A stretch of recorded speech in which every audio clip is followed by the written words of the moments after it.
গোলামির মধ্যে আল্লাহর ওলি হওয়া যায়, গোলামির মধ্যে আল্লাহ পাকের মাহবুব বান্দা হওয়া যায়। ছোট্ট একটি ঘটনা বলতে হয়তো আমার সময়টা আজকে শেষ হয়ে যাবে বাবা। বরফের আব্দুল কাদের জিলানী, মাহবুবে সুবহানী কুতুবে রব্বানী শেখ মহিউদ্দিন আব্দুল কাদের জিলানী রাহমাতুল্লাহি আলাইহি, উনার বাবা আবু সালেহ মুসা জঙ্গি রাহমাতুল্লাহি আলাইহি একদিন নদীর ধারে বসে ওযু করতেছিলেন। ওযু করা অবস্থায় নদীর স্রোতে একটা ফল ভেসে আসছিল। ফলটা হতে পারে আপেল ফল বা যে কোনো ফল, আপেল ফল বলেন যে কোনো ফল, নদীর স্রোতে ধরে ভেসে আসছিল। তিনি ফলটা ধরে খাইলেন। আমার ভাইরা, আমার বন্ধুরে আমার,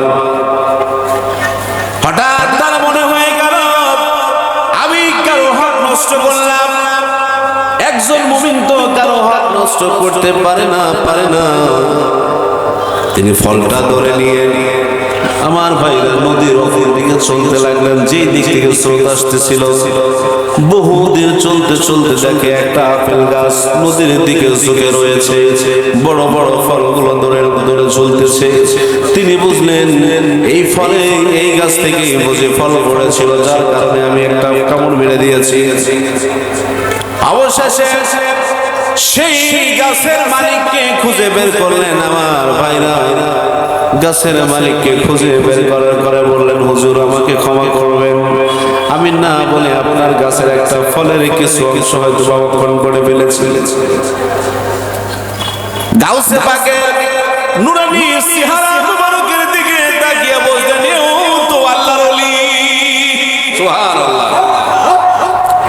তিনিও বুঝলেন এমন একজন মানুষ আসছে, জীবনে কত ফল পানি দিয়ে ভেসে যায়, কোনদিন তো এই খবর নিয়ে আসে না। আজকে কেন একজন মানুষ আমার কাছে সেটার জন্য ক্ষমা চায়? তিনি যখন ইমানের দৃষ্টি মিলে তাকালেন, দেখলেন ইনিও হইলেন ওলিদের ওলি। বলছে, বাবা এটাকে তুমি বুঝতে পেরেছো? হ্যাঁ হুজুর বুঝতে পেরেছি, আমাকে ক্ষমা করে দেন। কই ক্ষমা করতে পারি তোমাকে, একটা শর্ত আছে। বলে কি শর্ত? শর্ত হলো 12 বছর, 1 যুগ 12 বছর আমার হুজুর পানি টানতে হবে। সুবহানাল্লাহ, সুবহানাল্লাহ কন্যা। তিনিও ওলি, গাউসে পাকের পিতা ওলি, এটা তিনি জানেন। ওলি ওলি হওয়ার পরে বলতেছে 12 বছর খেদমত করো, জোরে বলো সুবহানাল্লাহ।